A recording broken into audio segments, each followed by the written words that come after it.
Hello everyone. जो हमने previous lecture था उसमें हमने पढ़ा कि फाइलम प्लेटीहेल्मिन्थेस का एक हमने स्पेसिमेन पढ़ लिया था, फैसियोला। अब हम इसमें दूसरा स्पेसिमेन पढ़ेंगे, टीनिया सोलियम। सबसे पहले हम इसकी क्लासिफिकेशन देखते हैं। कॉमन नेम इसका होता है पोर्क टेपवर्म, क्योंकि ये जनरली पिग्स में पाया जाता है।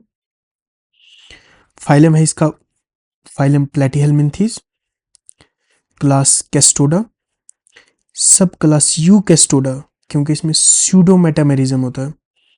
जीनस टीनिया, स्पीशीज सोलियम और सेजिनेटा। टीनिया की बॉडी जो है डिवाइडेड इनटू 3 पार्ट्स। सबसे पहले स्कॉलेक्स, नेक और स्ट्रोबिला, जो जो मतलब प्रोग्लॉटिस होते हैं, 3 पार्ट्स में डिवाइड होते हैं। इसमें हेड नहीं होता है। स्कॉलेक्स में अलग से क्वेश्चन आ चुका है, मतलब पीवाईक्यू आ चुका है, शायद से 8 या 10 मार्क में था खाली स्कॉलेक्स पे, इसलिए हम इसे अच्छी तरह देखते हैं। पीवाईक्यू रिपीट भी होते हैं कभी कभी। स्कॉलेक्स जो होता है इस तरह से होता है, राउंड शेप होता है। स्कॉलेक्स में रोस्टेलम प्रेजेंट होता है इस तरह से, और रोस्टेलम में हुक्स प्रेजेंट होते हैं, और इसके अंदर 4 सक्कर्स होते हैं, 2 इस तरफ से 2 दूसरी तरफ से, मतलब सक्कर्स के 2 पेयर होते हैं। अब लिखना कैसे? स्कॉलेक्स जो है हेड नहीं है, it is an organ of attachment as it contain both hooks and sucker. Small होता है 1 millimetre in diagonal, globular in shape होता है। इसके अंदर कौन कौन से स्ट्रक्चर होते हैं? बियर्स 4 मस्कुलर सक्कर। सक्कर कैसे होते हैं? कप शेप्ड होते हैं, used for attachment. And rostellum, जो ये पार्ट होता है ना जहाँ पे ये 2 रिंग्स होती हैं और जिसपे हुक्स प्रेजेंट होते हैं, इसको रोस्टेलम बोलते हैं। और रोस्टेलम होता है anterior knob like with 2 rows of hooks. Lacks mouth, इस पे माउथ नहीं होता है, और एनी डाइजेस्टिव ऑर्गन। इसका प्राइमरी फंक्शन खाली एंकर, वर्म को एंकर करना है इनसाइड द होस्ट इंटेस्टाइन। इतना लिखा। अब आगे लिखें। अब आगे हम इसमें 2 मतलब डिफरेंट टाइप्स के इसके अंदर हुक्स होते हैं। एक स्मॉल हुक होता है, लार्ज हुक होता है। जो नीचे वाला होता है उसमें स्मॉल होते हैं और ऊपर वाले में लार्ज हुक्स होते हैं। इस तरह का हमारे पास एक स्मॉल हुक होता है, इसका ब्लेड आ गया और ये बेस आ गया, और हमारे पास लार्ज हुक इस तरह का होता है, ये इसका बेस आ गया और ये इसका ब्लेड आ गया। इतना ही लिखना है, डायग्राम बनानी है, इसको थोड़ा सा डिफाइन करना है और लिखना है कि ये पाया जाता है टेनिया सोलाई में। बस इतना काफी है। अब इसका हम देखते हैं, इस section through TS of body wall. सबसे बाहर इसकी कोमीडियल लेयर होती है, स्पाइनी होती है, और माइक्रोट्रिक्स उसको बोलते हैं, स्पाइनी लेयर होती है। फिर होमोजीनियस लेयर इसके नीचे एक प्रेजेंट होती है, ये क्यूटिकल लेयर। फिर उसके नीचे बेसमेंट मेम्ब्रेन प्रेजेंट होती है। ये सब हमारे पास एक क्यूटिकल आ गया, इसमें हमारे पास क्यूटिकुलर सेल भी प्रेजेंट होते हैं। इसके नीचे आगे inner long muscles, longitudinal muscles. इन्हीं लॉन्गिट्यूडनल के मसल के बीच में हमारे पास सब क्यूटिकुलर सेल भी प्रेजेंट होते हैं, और उसके नीचे आगे हमारे पास पैरेन्काइमा। ये आगे section through TS of body wall. Digestive system इसमें एब्सेंट होता है, क्योंकि ये हमारे पास एंडोपैरासाइट होता है। जो होस्ट का डाइजेस्टेड फूड होता है ये उसी पे फीड करता है। रेस्पिरेशन, एज ये होस्ट के अंदर होता है तो एनएरोबिकली ही रेस्पायर करता है, तो एज सच कोई इसमें एडवांस रेस्पिरेटरी सिस्टम नहीं होता है। फिर आगे बारी हमारी नर्वस सिस्टम की। इसमें 2 तरह का गैंग्लियन बनते हैं, रोस्टेलर गैंग्लियन और रोस्टेलर नर्व। रोस्टेलर गैंग्लियन इस तरह से 2 होते हैं, और इसको फ्रंट साइड पे भी और बैक साइड पे भी रोस्टेलर नर्व इनको जोड़ती है, और इनसे हमारे पास निकलते हैं 4 पेयर ऑफ रोस्टेलर नर्व्स जो लॉन्गिट्यूडनल होती हैं। फिर थोड़ा सा नीचे आएंगे, स्कॉलेक्स में ही हमारे पास 2 गैंग्लियन इस तरह से होते हैं, cerebral ganglion and ventral ganglion. इसमें हमारे पास 3 तरह से आपस में जुड़े होते हैं। सबसे पहली बात, इस तरह से डॉर्सल कमीशर, फिर आगे वेंट्रल, और ये आ गया हमारे पास ट्रांसवर्स। इससे हमारे कितने गैंग्लियन निकलते हैं, मतलब कितनी नर्व्स निकलती हैं, सॉरी। सबसे पहले निकलती है वेंट्रल लॉन्गिट्यूडनल नर्व्स। इसके 2 पेयर्स होते हैं, और ये खाली नेक तक ही रहती हैं, नीचे मतलब प्रोग्लॉटिस तक नहीं पहुंचती है। प्रोग्लॉटिस तक कौन पहुंचती है? मेन लॉन्गिट्यूडनल नर्व कॉर्ड, ये पूरी बॉडी में फैली होती है अप टू द एंड। जैसे ही ये एक इंडिविजुअल नेक से हुई, एक इंडिविजुअल प्रोग्लॉटिस में पहुंची, और प्रोग्लॉटिस में, एवरी प्रोग्लॉटिस में इस तरह से ये हमारे पास एक रिंग बनाएगी, रिंग कनेक्टिंग गैंग्लियन, ये बनाएगा एवरी प्रोग्लॉटिस में, in posterior side of every proglottis. ये कंप्लीट करता है हमारा नर्वस सिस्टम। एक्सक्रीटरी सिस्टम कैसा होता है? ये आगे नेफ्रीडियल प्लेक्सिस दो तरह से आता है। एक आता है डॉर्सल एक्सक्रीटरी वेसल, और मतलब एक pair of dorsal excretory vessel होता है, वो खाली नेक से ही स्टार्ट होता है, हम बस नेफ्रीडियल प्लेक्सिस तक पहुंचता है। फिर हमारे पास आते हैं दो वेंट्रल एक्सक्रीटरी वेसल, इसमें मतलब ऐसे मल्टीपल फ्लेम सेल इसमें प्रेजेंट होते हैं और इससे ज्वाइन करते हैं, इस तरह से ज्वाइन करते हैं, इस तरह से ज्वाइन किया, इस तरह से ज्वाइन किया। जैसे हमारे पास गैंग्लियन था, एवरी प्रोग्लॉटिस में वो बनाता था। ऑन कौन से? Anterior side. On the posterior side हमारे पास इस तरह से ट्रांसवर्स वेसल जो नेफ्रीडियल प्लेक्सिस तक नाइट्रोजनस वेस्ट पहुंचाती है, वो हमारे पास इस तरह से जुड़ी होती है एवरी प्रोग्लॉटिस में ऑन द पोस्टीरियर साइड। जब एंड होता है, एंड में ये इस तरह से हमारे पास एक पोर बनाता है, एक्सक्रीटरी पोर। और जब ये प्रोग्लॉटिस शेड हो जाता है, हम आगे चल के पढ़ेंगे रिप्रोडक्शन में कि जो प्रोग्लॉटिस है वो आहिस्ता आहिस्ता इसमें शेड हो जाते हैं। जो ये लास्ट वाला होता है ना, जिसके अंदर हमारे पास एक कॉडल वेसल होती है, कॉडल वेसल, इस तरह से कॉडल वेसल होती है, ये प्रोग्लॉटिस फर्स्ट टू शेड है। फिर कोई भी एक्सक्रीटरी पोर या कॉडल वेसल हमारे पास नहीं बचती है एट द लास्ट प्रोग्लॉटिस।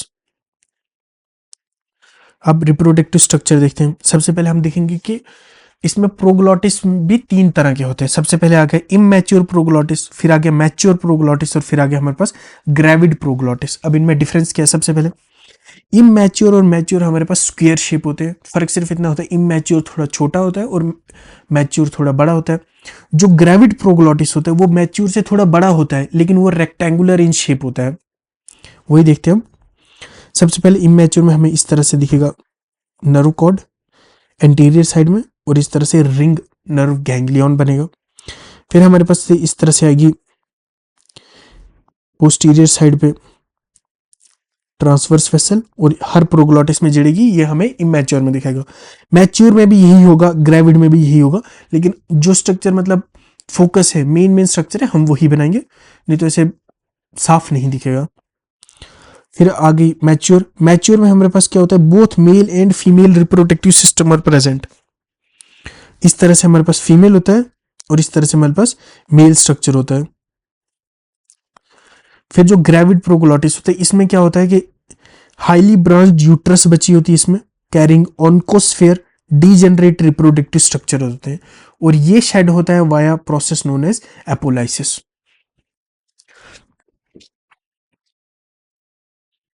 अब आगे हम इसका फुल रिप्रोडक्शन का स्ट्रक्चर देखते हैं। एक मैच्योर प्रोग्लॉटिस में किस तरह के स्ट्रक्चर होते हैं। सबसे पहले हमारे पास ये आ गया uterus, one pair of testis. पहले फीमेल रिप्रोडक्टिव स्ट्रक्चर देखते हैं। ये आ गया हमारे पास एक विटेलाइन ग्लैंड, ये लंबा। ये आ गया विटेलाइन मतलब यॉर्क रिजर्वायर। ये दो हमारे पास आ गए बाई लोब्ड ओवरी, मतलब दो लोब है। इस तरह से डक्ट आई, इसने खोला, ये हमारे पास वेजाइना आ गई, और ये हमारे पास यूट्रस आ गई। इस यूट्रस के अंदर ऑन्कोस्फेयर जो ये फर्टिलाइज्ड एग अभी प्रोड्यूस होते हैं।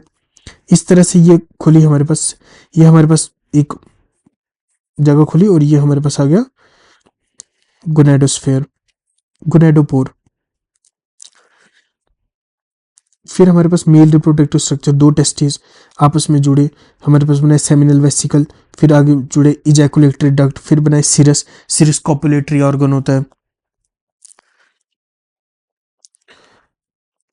जनरली क्या होता है इसमें कि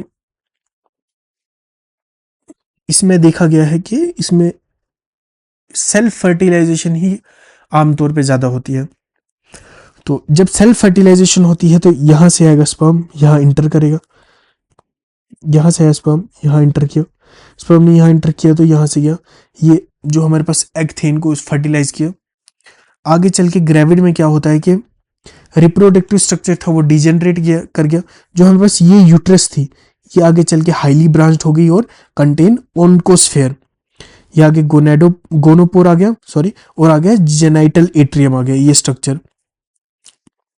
अब यहाँ लिखा है यूट्रस कंटेनिंग एग, इसमें फर्टिलाइज्ड एग होते हैं जिसको ओनकोस्फेयर बोलते हैं। एक प्रोग्लोटिस में अप टू 1 लाख एग जो होते हैं ये शेड होता है via apolysis in the faeces of human. Oncosphere released in the faeces, pig consume them as they are coprophagous habit, मतलब फीसिस खाने की उनकी हैबिट होती है, उसको कोप्रोफेगस हैबिट बोलते हैं। फिर इंटरमीडिएट होस्ट आ गया इनका पिग। अब लाइफ साइकिल कैसा होता है, सबसे पहले हमारे पास एक फर्टिलाइज्ड एग होता है, उस फर्टिलाइज्ड एग के अंदर हमारे पास यॉक पैलेट आ जाता है। एग आ गया, एग की केसिंग आ गई ऊपर से और यॉक पैलेट आ गया। फिर जो हमारे पास एग है ये 3 तरह की सेल बनाता है। पहला मैक्रोमेयर, दूसरा मीजोमेयर, थर्ड आ गया माइक्रोमेयर। और जो हमारे पास यॉक पैलेट था ये भी डिवाइड हो गया, फर्दर डिवाइड। आगे चल के इसमें क्या होता है कि जो अंदर होता है मोरुला, माइक्रोमेयर तो मोरुला बनाते थे, मीजोमेयर सिक्रेट एम्ब्रियोस्फेयर, एग शेल वैसी रहता है, और मैक्रोमेयर जो होती है वो यॉक सेल से जुड़ जाती है, यॉकी हो जाती है, उसको यॉकी मैक्रोमेयर बोलते हैं। इससे आगे क्या होता है, इससे आगे हमारे पास ऑनकोस्फेयर बनता है। ऑनकोस्फेयर असल में ये होता है इनसाइड यूट्रस ऑफ ग्रेविड प्रोग्लोटिस। सबसे पहले हमारे पास अंदर बन गया ब्लास्टुला, ये आ गए हमारे पास एम्ब्रियोस्फेयर, एग शील्ड आ गई, इस तरह से हमारे पास ऑनकोस्फेयर बनता है। ये हमारे पास होता है shed in faeces consumed by pigs, और पिग्स के अंदर इसकी डेवलप हो जाता है इनटू हेक्साकेंथ लार्वा। हेक्साकेंथ मतलब 6 स्पाइन्स होते हैं उसके अंदर, 6 हुक्स टाइप स्ट्रक्चर होता है। फिर egg shell and embryosphere digested by stomach acid, और हमारे पास फ्री हेक्साकेंथ लार्वा बचता है। ये करता है attach to stomach and travel and settle in body, body में कहीं भी सेटल हो जाता है, and transformed into cysticercus larva. Cysticercus larva में क्या होता है, इनवेजिनेटेड स्कॉलेक्स होता है, इस तरह से इन्वेजिनेशन हुई और उसके अंदर ये स्कॉलेक्स हमारे पास बन गया, ये हमारे पास ब्लैडर आ गया। सिस्टी सर्कस लार्वा क्या करता है, पिग्स के मसल में बनता है, मतलब बैठ जाता है, और हमारे पास मीजली पोर्क का फॉर्मेशन होता है, और जब ये ह्यूमन कंज्यूम करते हैं तो उनको भी मतलब उनमें ट्रांसमिट हो जाता है। फिर ह्यूमंस में क्या होता है कि जो ये इनवेजिनेटेड स्ट्रक्चर होता है ये आउटवर्ड आ जाता है, मतलब अंदर था, अंदर से ये बाहर के लिए आ गया। इसको हम कहते हैं प्रोस्कॉलिक स्टेज। फिर ये ब्लैडर को शेड कर देता है, ये जो ब्लैडर था scolex attach to human intestine. Adult undergo strobilization and form proglottis. Adult taenia solium हमारे पास फॉर्मेशन हो जाती है। ये था हमारे पास second specimen.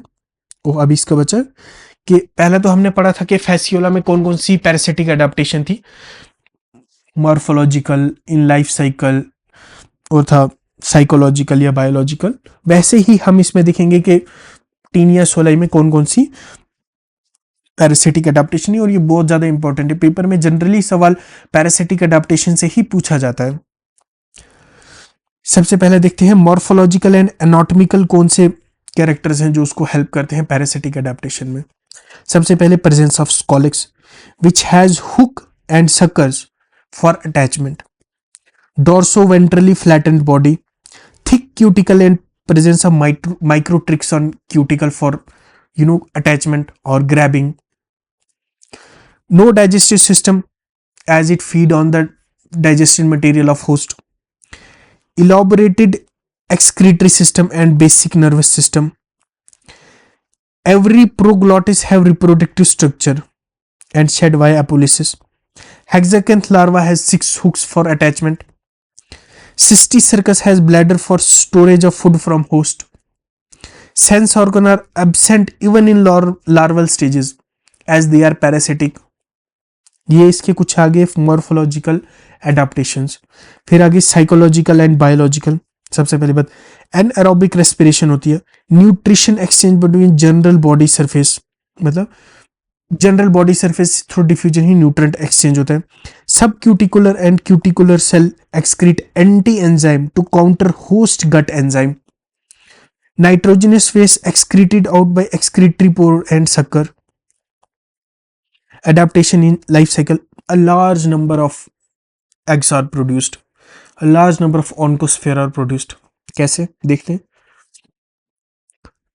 Per proglottis 1 lakh egg, and every Taenius soli has 2 to 300 proglottis, means many number of मतलब oncosphere are produced in one life cycle of Taenius soli. Digenetic life cycle, multiple larval stages, oncosphere having multiple layer of protections, embryosphere, eggshell, self cross fertilization to ensure that fertilization occur. ये हमारे पास कुछ है adaptation in life cycle, morphological and psychological physiological adaptations. इस तरह से हमारे पास टीनियस वाले पूरा कंप्लीट हुआ। नेक्स्ट हम निमाटोड पढ़ेंगे एंड ये लेक्चर हम यहीं कंप्लीट करते हैं।